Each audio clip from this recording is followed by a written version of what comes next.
사랑하는 성도 여러분, 오늘은 지난 5월 15일 주일에 주셨던 사무엘상 2장 1절부터 11절을 통한 가정에서의 찬송이라고 하는 제목의 말씀을 묵상해 보고자 합니다. 찬송의 기독교 사전적 정의는 하나님의 이름을 높여드리는 영혼의 노래라고 되어 있습니다. 그러므로 곡절을 잇는 노래를 통해서도 하나님을 높이면 이것이 당연히 찬송이고요. 또 악기를 통하고 시를 통해서 하나님을 높이고 경배드리도 찬송이고요. 우리가 몸으로도 찬송을 드릴 수가 있는 것입니다. 마찬가지로 기도 속에서도 하나님을 높이면 그것이 곧 찬송이기도 하는데요. 오늘 본문은 한나가 기도로 하나님을 높이고 찬송하는 내용이 기록되어 있는 한나의 기도, 한나의 찬송, 한나의 노래, 이렇게 불리는 본문을 우리가 보면서 가정마다 찬송이 하나님께 올려 퍼지기를 바라는 것입니다. 가정에서의 찬송, 본문이 가르치는 첫 번째 교훈은 구원받음으로 인해 찬송하라는 것입니다. 오늘 본문을 보면 한나는 하나님이 주신 구원의 기쁨으로 인해서 찬송하죠. 1절에 보면 한나가 기도하여 이르되 내 마음이 여호와로 말미암아 즐거하며 내 뿔이 여호와로 말미암아 높아졌으며 내 입이 내 원수들을 향하여 크게 열렸으니 이는 내가 주의 구원으로 말미암아 기뻐함이니이다 라고 합니다. 1장에 보면 10절에 한나 마음이 괴로웠던 여인이었습니다. 15절에는 나는 마음이 슬픈 여자라고 했고요. 16절에는 마음의 원통함과 격분됨이 많다고 그렇게 표현했던 여인이었는데 지금은 즐거워하고 기뻐하고 있습니다. 무엇 때문에요? 이는 내가 주의 구원으로 말미암아 기뻐한다고요. 하나님의 구원하심 때문에 기뻐하고 찬송하고 있는 거예요.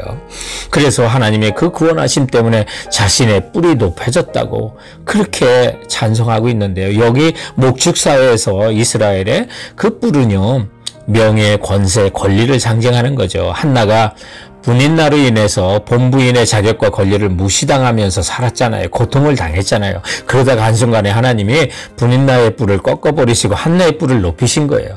한나의 자존심과 명예를 높여주신 거죠. 그래서 한나는 그 속에서 샘솟는 즐거움을 얻은 거고요. 한나는 아들 사무엘을 선물로 받은 것도 인해서 기뻐했지만 이 모든 일을 통해서 하나님이 친히 내 고통을 돌보셨다는 거, 하나님께서 나의 환경도 구원해 주셨다는 거에 대하여 즐거워하고 하나님을 찬송하고 있는 것입니다. 사랑하는 성도 여러분, 구원하심이 하나님께만 있고요. 어린 양이신 예수 그리스도께 있는 것입니다. 그러므로 구원받은 자는 모두 찬송해야 되고요.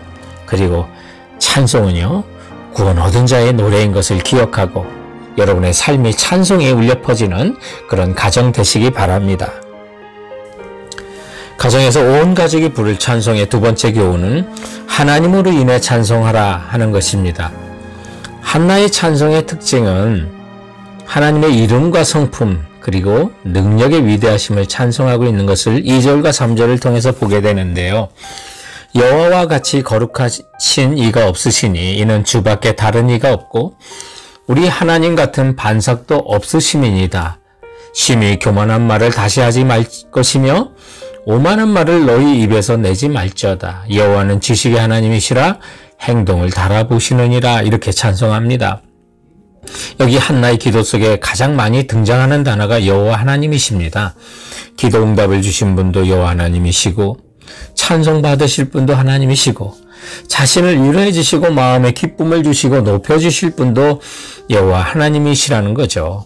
한나는 이처럼 힘들고 어려울 때도 하나님께 시선을 맞추고 기도했고 그리고 기도가 응답되어 기쁘고 감사할 때도 하나님께 초점을 맞추면서 감사하고 찬송했던 겁니다. 다른 말로 하면 한나는 언제나 하나님 중심의 기도, 하나님 중심의 신앙생활, 하나님 중심의 삶을 살고 있었던 것입니다.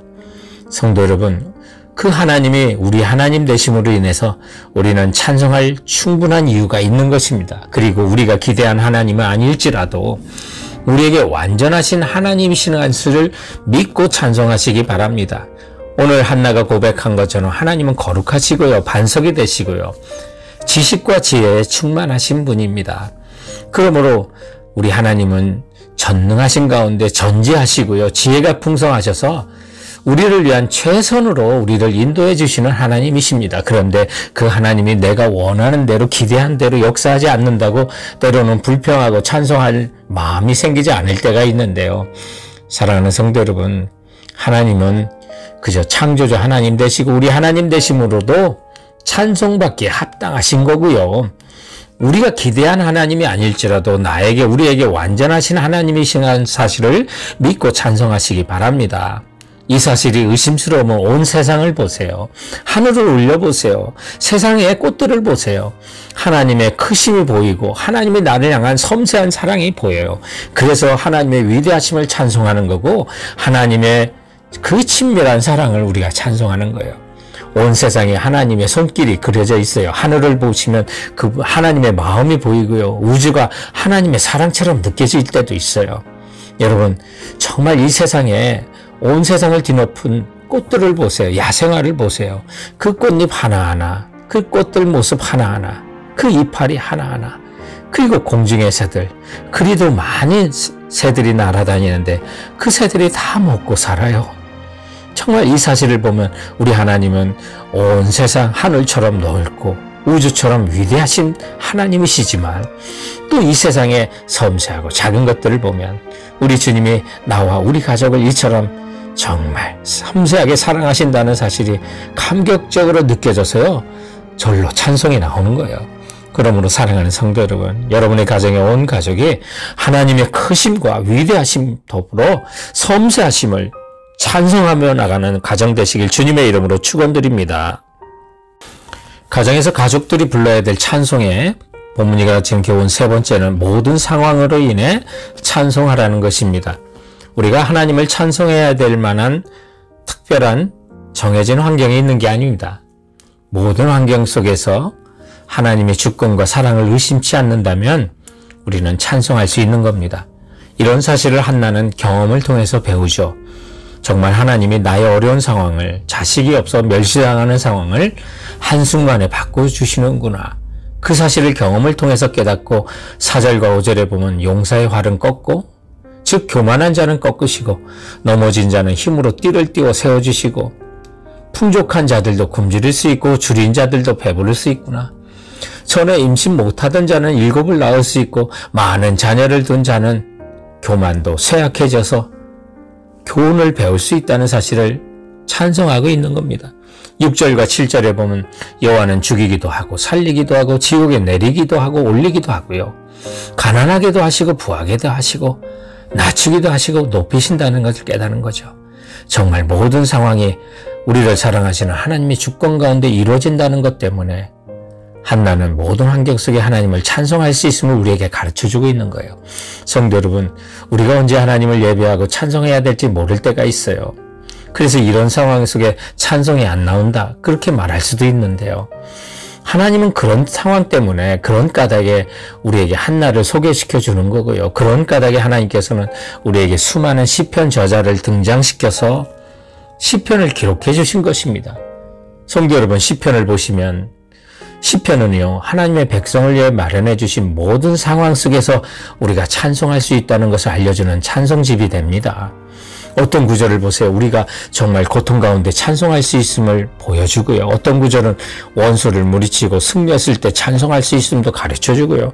그리고 또 어떤 구절은 사랑하는 가족이 세상을 떠났을 때도 찬송할 수 있음을 보여주는 겁니다. 성도 여러분, 왜 우리가 항상 모든 환경 속에 찬송할 수 있을까요? 그것은 장차 우리에게 나타날 영광과 비교할 수 없기 때문입니다. 때로는 우리는 영원히 살아계신 하나님께 불평할 때가 있어요. 환경 때문에 말이죠. 이 투병생활 얼마나 오랫동안 해야 되나? 그리고 나를 괴롭히는 사람으로 인해서 얼마나 참아야 되나? 이 작은 월급으로 얼마나 오랫동안 버텨야 하나? 여러분, 하나님의 대답을 정말 원하세요? 근데 하나님은요, 너 그 병으로 2년은 더 버텨야 한다. 너 그 사람으로 인해서 20년은 더 참아라. 그 작은 월급으로 10년은 더 버텨라. 이렇게 대답하지 않으십니다. 이미 하나님께서는 우리에게 여러 성경을 통해서 말씀해 주셨는데요. 요즘 우리가 암송하는 로마서 8장을 암송하면서 제가 알게 된 것은 그 로마서 8장 18절에 우리에게 모든 상황 속에서 주님은 이미 대답을 주셨다는 것을 깨달을 수가 있어요. 그래서 내가 정말 이렇게 고통스러운 투병 생활하는데 얼마나 버텨야 합니까? 주님, 그렇게 질문할 때는 주님이 말씀하세요. 장차 우리에게 나타날 영광과 비교할 수 없다고요. 이렇게 경제적으로 어려운데 얼마나 버틸까요, 주님? 장차 너에게 나타날 영광과 비교할 수 없단다. 때로는 우리가 세상 사람들에게 의수되고 싶은 일이 있어요. 월급이 오르기도 하고 좋은 집을 저렴하게 구입하기도 하고 정말 승진하기도 하고 이런 때도 주님은 우리를 겸손하게 하시면서 한결같이 대답하세요. 장차 너에게 나타날 영광과 비교할 수 없다. 이렇게 해요. 사랑하는 성도 여러분, 그러므로 모든 상황 속에서 우리는 장차 나타날 영광과 비교할 수 없기 때문에 우리가 찬송할 수 있게 되는 것입니다. 이 사실을 온 가정의 가족들이 쉐어하시고 모든 상황 속에서 우리 주님을 찬송하고 나가는 성도들 되시길 주님의 이름으로 축원드립니다. 사랑하는 성도 여러분, 그럼 이번 한 주간도 주께서 주신 말씀으로 승리하시고 건강하시기 바랍니다. 감사합니다.